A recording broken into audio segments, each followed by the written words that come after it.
se trouvent devant nous, qui peuvent aussi se retrouver s'ils veulent, pour qu'on puisse les voir. Et donc tous les élus de Longjumeau autour de moi. Alors je voudrais bien sûr d'abord dire un grand merci aux musiciens. Je vais nommer Géraldine Rombi, Célia Junivard, Amélie Multon, Sarah Charlot, Agnès Seban et Mathieu Lefrançois. On peut les applaudir encore une fois s'il vous plaît. Merci à eux d'avoir commencé cette cérémonie des vœux de Longjumeau ce soir. Alors, Madame la députée, Monsieur le sénateur-maire Vincent Delahaye, qui est présent avec nous, Mesdames, Messieurs les conseillers régionaux, et je dois excuser Valérie Pécresse, la présidente de la région Île-de-France, qui m'a demandé de bien vouloir l'excuser, de ne pouvoir se joindre à nous ce soir. Mesdames, Messieurs les conseillers départementaux, Mesdames, Messieurs les maires, chers collègues, chers partenaires, Mesdames, Messieurs, chers amis, bonsoir à tous. Et je vais commencer tout simplement par vous dire merci. Merci à vous, car quand je vous vois aussi nombreux encore ce soir, ça me conforte dans l'idée que cette cérémonie ne doit pas s'inscrire dans l'ensemble des mesures d'économie que nous sommes amenés à prendre en ces temps de rigueur budgétaire. Et en même temps, ça fait du bien. Parce que cette cérémonie, elle est pour vous. C'est vous qui la faites vivre, c'est vous qui la rendez chaleureuse, c'est vous qui faites de ce moment un temps fort dans la vie municipale. En effet, je suis convaincue qu'en ces temps difficiles, plus que jamais, on a besoin de se retrouver ensemble. Oui, cette année 2015, elle a été particulièrement difficile et sur tous les plans. Qu'il s'agisse de l'emploi, avec toujours plus de chômage, de la croissance qui ne décolle pas et qui paralyse notre activité économique, des réformes institutionnelles en tout genre qui bouleversent le paysage de nos collectivités, et puis bien sûr ces attaques barbares qui ont lourdement ébranlé, bafoué les valeurs, les fondements de notre République. Alors que faire? Abandonner? Jamais. Renoncer? Sûrement pas. Tomber dans la haine? Jamais. Jamais de haine. Il faut lutter contre la violence et pour le bien vivre ensemble. On avait la chance d'être une génération qui n'avait pas connu la guerre. Mais là, on se rend bien compte que même si on reste les mêmes, on a changé. On a compris qu'on entrait dans une nouvelle ère. C'est dans ce contexte, malgré tout, que mon équipe et moi-même œuvrons chaque jour pour vous servir, pour vous offrir une qualité de vie à Longjumeau, des services publics de proximité, des services municipaux adaptés dans une ville dynamique où il fait bon grandir, vivre, se divertir. Parce que nous, on est du côté de ceux qui croient en la laïcité, du côté de ceux qui croient qu'on peut vivre ensemble, en paix, quelles que soient nos origines, notre milieu social ou nos croyances religieuses. C'est un travail de terrain au quotidien qu'on décline aussi bien en termes d'amélioration du cadre de vie, en termes de proximité avec les habitants ou encore de sécurité. En matière de sécurité, nous ne sommes pas à la traîne. Nous avons installé 9 nouvelles caméras de vidéoprotection pour assurer un maillage efficace du territoire. Nous avons poursuivi notre effort en termes d'effectifs de la police municipale. Nous les avons équipés, ces policiers. D'ailleurs, la dernière acquisition en date est celle d'une petite GoPro qu'ils portent sur leur plastron, à la fois pour les protéger, mais aussi et surtout pour vous protéger. Mais tout ça ne fonctionnerait pas sans l'excellent partenariat noué avec la police nationale. Et je salue à cette occasion le commissaire de Longjumeau, le commissaire Elsa Vadel, le commissaire du district de Palaiseau, le commissaire Balance, et le directeur départemental de la sécurité publique, M. Mazoyer.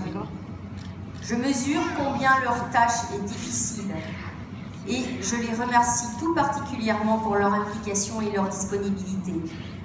À travers eux, je salue l'ensemble des forces de police mobilisées depuis plusieurs mois pour nous protéger dans le cadre du plan Vigipirate Attentat. Une grande partie de leurs effectifs est concentrée sur les points les plus sensibles de la capitale. Mais attention, Cela ne peut pas être au détriment des quartiers sensibles comme il en existe à Longjumeau. C'est dans cet esprit que j'ai alerté le préfet par écrit le 27 novembre dernier afin d'attirer son attention sur le fait qu'il ne pouvait exister deux républiques, celle que les citoyens défendent et celle que nos habitants subissent. Il m'a assuré que des renforts seraient déployés. Nous avons pu le constater, mais nous restons vigilants. D'autant plus qu'après le classement de ces quartiers en géographie prioritaire et la signature du contrat de ville, nous avons obtenu en 2015 que notre projet puisse être retenu par l'Agence nationale de renouvellement urbain, ce qui permettra d'obtenir des subventions pour nous aider à transformer ce quartier et améliorer la qualité de vie de nos habitants. D'ailleurs, cette qualité de vie qui nous tient tant à cœur, c'est aussi ce qui nous a motivés pour entreprendre la requalification de la rue du président François Mitterrand qui s'est achevée il y a quelques mois. Aujourd'hui s'offre à vous un cœur de ville agréable, dans un quartier modernisé, arboré, dédié à la vie commerçante de proximité.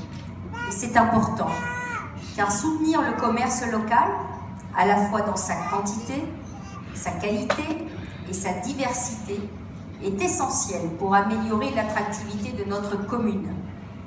Qu'il s'agisse des 230 commerces à Longjumeau, parmi lesquels d'ailleurs 2 d'entre eux ont reçu les papilles d'or 2016 de la part de la Chambre du commerce et de l'industrie et du département. Il s'agit du Pralin de Longjumeau et le Cours des Halles, je les en félicite.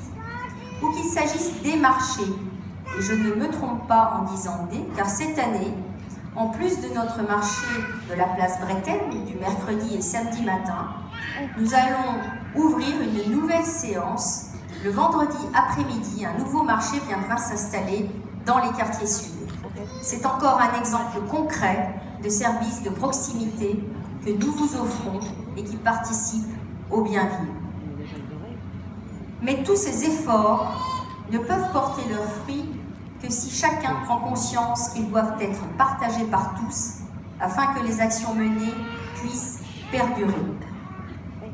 C'est pourquoi nous avons décidé tout au long de l'année de lancer une campagne sur le civisme afin d'impliquer toute la population, inculquer les bons gestes aux plus jeunes, mais aussi à ceux qui parfois les ont oubliés. Nous mettrons l'accent pour commencer sur la propreté. Nous lutterons contre les déjections canines, les crachats, les chewing-gums, affichage sauvage, tags, et poursuivrons par une sensibilisation sur le respect d'autrui, le bruit, les relations de voisinage, pour finir par rappeler les bonnes règles de stationnement et de circulation. Mais ce soir, nous attaquons par les mégots, que nous ne voulons plus voir joncher nos trottoirs et polluer nos rivières. Nous avons déjà installé des poubelles avec les grasses mégots et tout à l'heure, nous offrirons aux fumeurs ce petit cendrier de poche et on compte sur eux pour en faire bon usage. En 2016, ce sera aussi l'année où nous avons fait le choix de concentrer notre programme d'investissement sur des équipements communaux au service des familles afin d'améliorer leur quotidien. La réhabilitation partielle de notre piscine, qui occasionnera bien sûr sa fermeture de la mi-avril à la fin juillet pour réaliser ces travaux. Des travaux de toiture à l'école élémentaire Saint-Exupéry, la réfection de l'éclairage dans certains gymnases, la dernière tranche de la rue Léon-Trinsoyer et la rénovation des résidences pour personnes âgées. Et enfin, la ville s'habillera d'un nouveau mobilier urbain, des panneaux d'affichage modernes, s'intégrant parfaitement dans l'environnement pour mieux vous informer. Ces choix sont cornéliens, croyez-le bien. Quand chaque jour, nous devons penser économie. L'équilibre du budget communal est un exercice de haut vol. J'entends trop souvent dire que les collectivités locales dilapident l'argent public. C'est faire insulte à la vigilance que nous portons à chaque dépense. J'ai exprimé mon désarroi et ma colère le 19 septembre dernier avec mes collègues maires, toutes tendances confondues, envers un gouvernement qui ne semble pas entendre les difficultés grandissantes des communes. Depuis 2013 et jusqu'en 2017, la baisse de la dotation globale de fonctionnement de l'État représentera un manque à gagner pour Longjumeau de plus de 2 millions d'euros sur un budget annuel de fonctionnement cette année de 30 millions. Dans le même temps, les dépenses obligatoires ne cessent d'augmenter et l'on sait que les deux principales recettes d'une ville sont cette dotation et l'impôt, taxe d'habitation, taxe foncière. Nous maintenons notre engagement de ne pas augmenter les impôts. Mais vous comprendrez que face à une telle impasse, nous devons penser le service public autrement. Cette décision implique une réflexion constante sur la gestion communale et les pistes d'économie à envisager pour y parvenir. Faire beaucoup avec peu est une devise que nous avons fait nôtre depuis plusieurs années. Mais plus que jamais, il va falloir faire preuve d'invention, de créativité, d'adaptabilité pour continuer à vous offrir le meilleur. Ce constat, je le fais aussi au département, où la situation financière est catastrophique. Après la joie, pour ma famille politique, d'avoir remporté les élections départementales de mars 2015, il nous faut faire face aux réalités d'une situation sans précédent. 1 milliard de dettes, 108 millions de factures non payées, budget insincère. Quand je dis insincère, ça veut dire quoi? Vous avez certainement eu écho de fausses informations divulguées dans la presse qui prétendent que le département n'assurerait pas les dépenses sociales obligatoires dues aux établissements d'hébergement pour personnes âgées. C'est faux. Je tiens à le dire, c'est faux. Non seulement le budget 2016 prévoit un crédit supplémentaire de 20 millions d'euros pour assurer les 12 mois de prestations d'hébergement en centre d'accueil, et non plus les 11 mois ou moins comme le pratiquait la précédente majorité, mais en plus, ce budget prévoit aussi une inscription spécifique de 15 millions d'euros pour rattraper les dettes dues à la cavalerie budgétaire de nos prédécesseurs. Autour de notre président, François de Rouvray, toute l'équipe travaille au redressement du département. Dès le mois de juin, le président a affirmé son soutien aux communes en votant un plan d'investissement qui nous permet aujourd'hui de financer en partie les travaux évoqués précédemment. Pour exemple, près de 185 000 euros de subvention du département nous aideront pour les travaux de notre piscine. Ma responsabilité au sein du département vient ainsi en complément de mon action communale et n'entache en rien mon engagement, mon attachement et ma volonté de servir ma ville, celle où j'ai grandi, où j'ai ma famille, mes amis, celle que j'aime dans toute sa diversité, à la fois urbaine comme le centre-ville ou plus verdoyante comme le quartier de Balisier-Gravigny. Cette énergie et cette détermination caractérisent également mon équipe municipale, que je remercie chaleureusement pour son investissement. Mais c'est aussi l'occasion de remercier leurs familles pour leur compréhension, car il n'y a pas d'heure pour être élu. Et je tiens aussi à remercier mon chéri, mes enfants et mes parents pour leur patience, car malheureusement je n'ai pas souvent d'heure pour être toujours précisément justement à celle que je leur avais indiquée. Ne baissons pas les bras, allons de l'avant. Vous l'avez compris, nous voulons que Longjumeau soit une ville dynamique, conviviale, chaleureuse, et c'est d'ailleurs l'esprit que j'ai voulu donner ce soir, et je me réjouis de cela. L'année 2016 sera un rendez-vous festif à Longjumeau, avec les fêtes du Postillon, revisitées, modernisées, et qui auront lieu au mois de juin prochain. À cette occasion, je souhaiterais souligner la mobilisation exemplaire de bon nombre d'associations qui ont spontanément adhéré à ce projet. Et j'en profite pour remercier les bénévoles qui chaque jour sont sur le terrain. J'aurai l'honneur et le plaisir de remettre à 2 d'entre eux la médaille de la ville dans quelques instants. Autre rendez-vous festif autour du sport cette fois. Nous supporterons ensemble tous l'équipe de France de football le 9 juin prochain à la salle Anne-Franck pour le match d'ouverture de l'Euro 2016. Et enfin, le 29 juillet, nous accueillerons les champions du Tour de France à l'occasion du Critérium cycliste qui aura lieu en centre-ville. Cet événement national trouvera sans nul doute l'adhésion d'un large public familial qui nous rappellera la ferveur du 25 juillet 2010 où nous avions accueilli le départ de la dernière étape du Tour. Vous voyez, Longjumeau ne se résigne pas, bien au contraire, car notre ville a tous les atouts pour peser en Essonne et au-delà. Je veux parler de notre positionnement au sein de notre nouvelle intercommunalité, la communauté Paris-Saclay, qui regroupe 27 communes, 300 000 habitants, 145 000 emplois, 60 000 étudiants, un territoire économique, scientifique, qui pèsera lourd tant au niveau régional que national. Un grand chantier nous attend donc. C'est le challenge de demain. Cette nouvelle entité et l'application réelle des compétences obligatoires qui s'y rattachent ne pourront se faire immédiatement. La constitution d'un pacte financier va permettre un rapprochement progressif de nos communes. Un projet de territoire va se construire.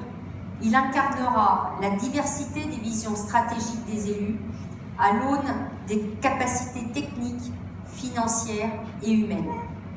Cet outil permettra, entre autres, le développement du territoire, le réaménagement de certaines zones, comme la RN20, la valorisation de nos parcs d'activités et une uniformisation de notre politique de transport en liaison avec le STIF.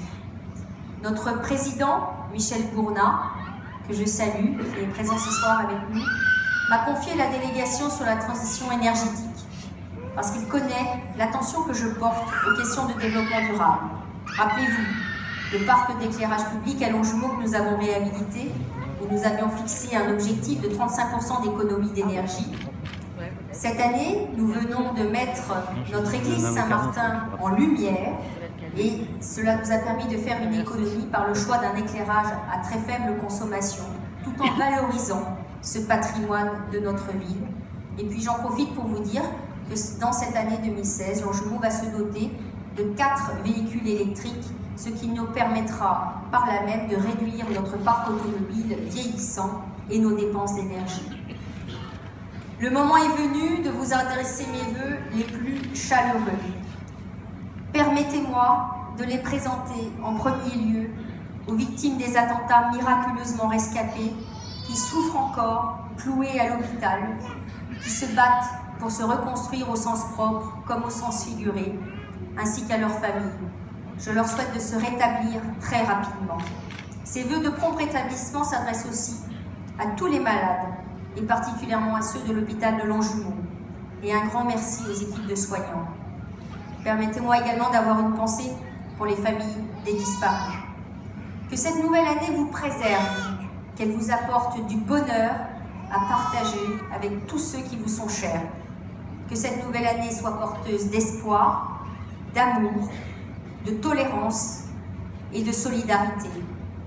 Que cette nouvelle année vous donne l'énergie que l'homme s'est puisé au plus profond de lui-même. Je crois sincèrement que chacun d'entre nous possède cette petite lumière, ce talent, cette force qui nous fait coûte que coûte avancer, même lorsque l'on doute, et dont nous avons besoin pour aborder une nouvelle année que j'espère dense, constructive et dynamique. Je vous souhaite à tous et à toutes une bonne année et une forme olympique. Ce sera d'actualité. Merci.